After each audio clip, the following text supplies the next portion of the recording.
Hi everyone! This is a 15-minute video all about an orange. Well, the painting of an orange. So, I started this painting just like I have done with my past few by trying to open this frame that I'd bought secondhand from a charity shop so that I could work out what size of painting I needed to do to fit into the frame. Removing the back of the frame was quite a challenge, because I expected it to just be taped down, but it was actually stapled in place. Please don't copy how I removed the staples because I don't have a staple remover, so I probably didn't do it in the safest way. And once I had access to the board, I used this as a template on my canvas paper so that I knew how big my painting needed to be. I really enjoy watching out for second-hand frames because I like the fact that you can give them a new home. Yeah, I really like it. So I am planning on painting my frames so that they all match, so that I can have a collection of them that look quite similar.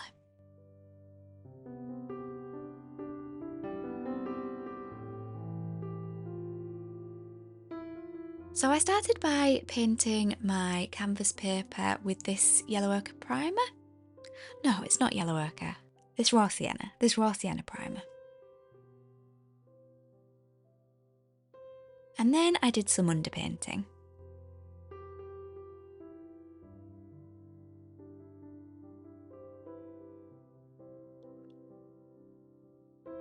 I started by just trying to create the basic shapes that I could see.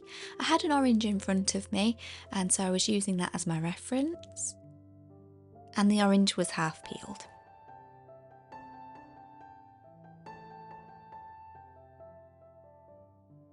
Next to the orange was the peel that had been removed, and this was the bit that I found really difficult.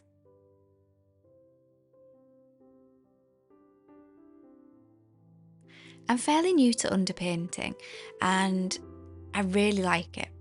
I like it because it gives you the chance to work out where the shapes need to go and where the light areas need to go and where the dark areas need to go without actually thinking about your colour choices straight away.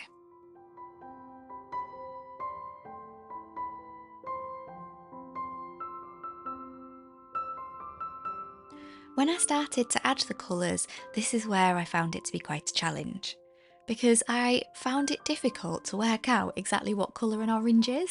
And I know that sounds quite silly, because an orange is obviously orange, but I just couldn't get the type of orange correct.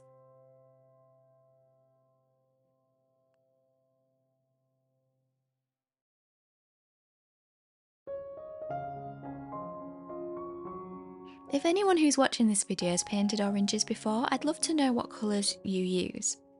Especially when it came to the pith of the orange, because I just couldn't work out. I couldn't work out what colour to use. So I kept applying paint and hoping that the colours would start to look correct.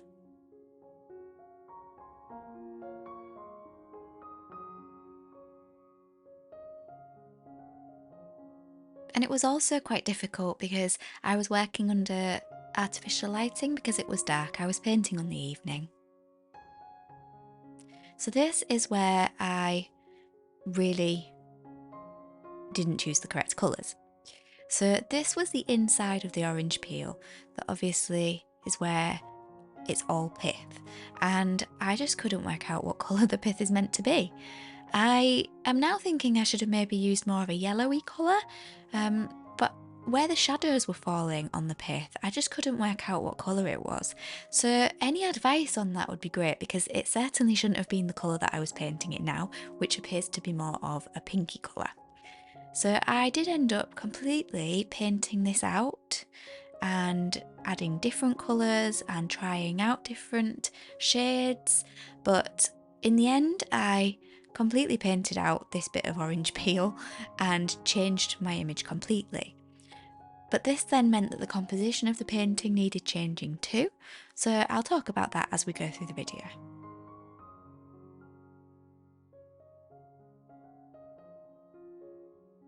So this is where I attempted to add some green. I don't know why.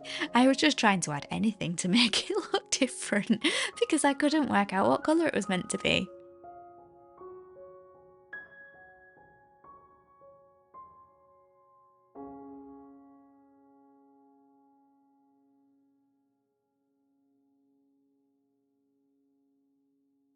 I decided to leave the peel for a little while at this point and start working on the main segments of the orange instead.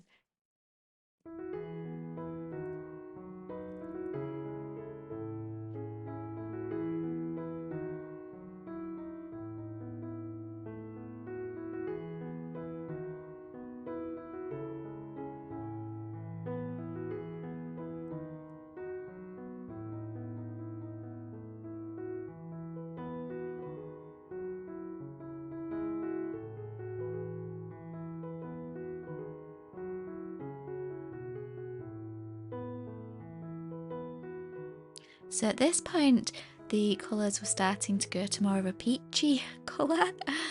I think that's probably the best that it had looked at this point, but it still certainly was not correct. I was also really finding it difficult to show where that peel was kind of bending over and curling and where the edges were. And this was mainly because I didn't know what colour the shadows needed to be painted inside the curves of the orange peel.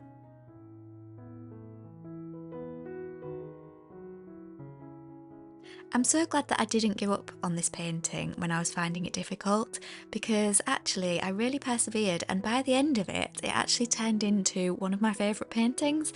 So yeah, I think that's something that I will remind myself next time I'm finding a painting difficult, that actually sometimes those challenges are really worth it, because you can come out with something that you're really, really proud of.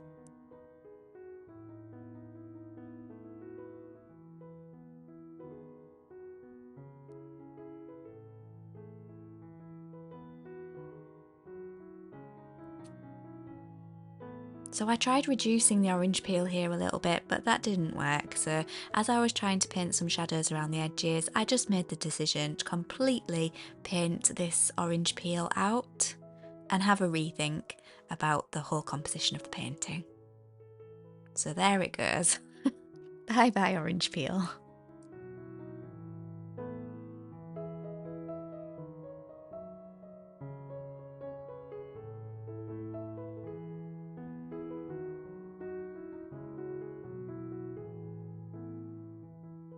So I decided to just use the colours that I already had on my palette to paint the background in, because as you're aware, I'd already added a little bit of green to see if that would help, and I still had quite a bit of that left on my palette. I really loved the autumnal colours that I ended up with in the background, and again, if I hadn't have kind of made the mistakes with the orange peel, I probably wouldn't have ended up with this background, but it was all about experimenting at this point for me. The only problem with having such an orangey background was that it was kind of camouflaging the orange that I'd already painted. So I did try to add some darker shadows to try and separate the orange from the background a little bit.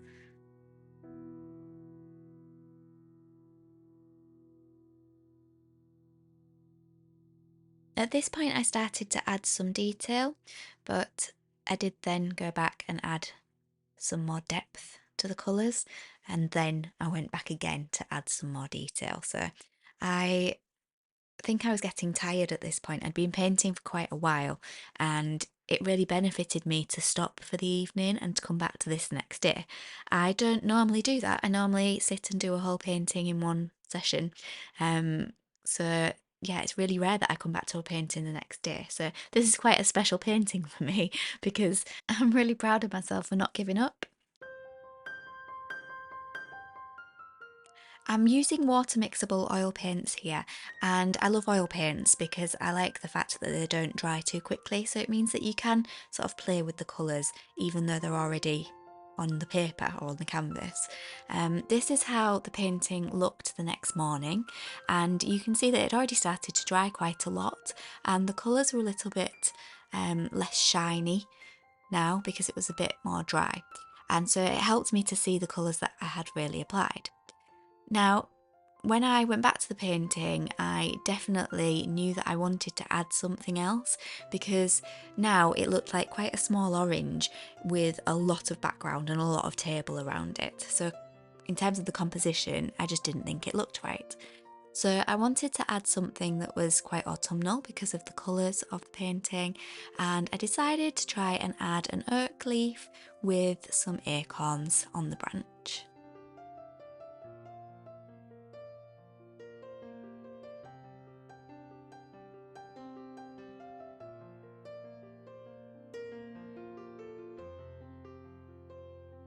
I'm still getting used to water mixable oil paints because I am quite surprised at how, when they've dried, they seem to have lost some of their vibrancy. And they also appear to have dried with quite a matte texture, which I wasn't expecting. So I would like to have a try at using a medium with the water mixable oils. I have done a little bit of research and seen that you can get a type of linseed oil that you can mix with water mixable oil paints.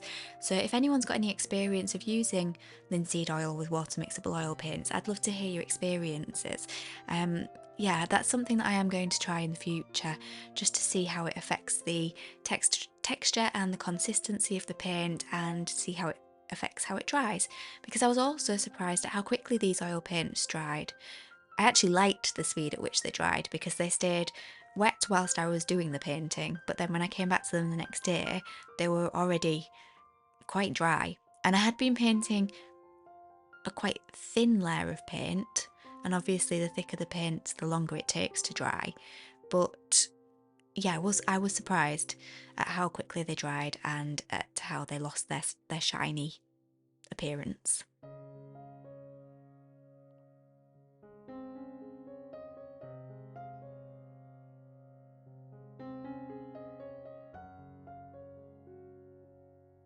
I thought it was really important that this leaf wasn't just painted with brown colours and oranges and reds, so I decided to add some yellows and some greens to add a little bit of variation to the painting.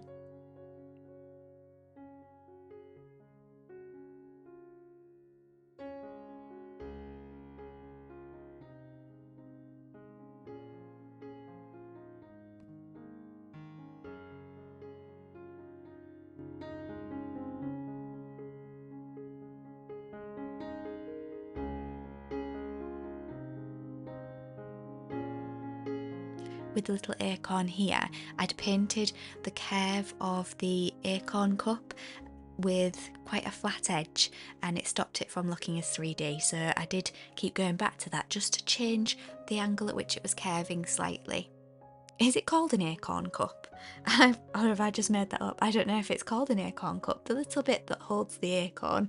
I've just called it an acorn cup because I can imagine that in a fairy house they would use them to drink out of.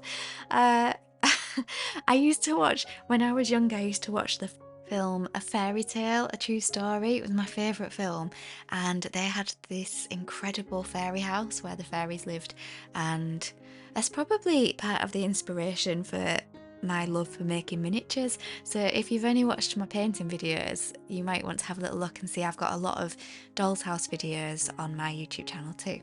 Yeah, I think that's where my inspiration might have come from. Anyway, this was my finished painting.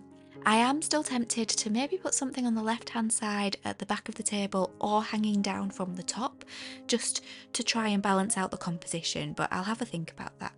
In my next painting video, I think I will probably be varnishing my paintings that I've done recently. So there should be a miniatures video on Wednesday, and then I will also try to do another painting video next week. So thank you so much for watching, and I will see you soon.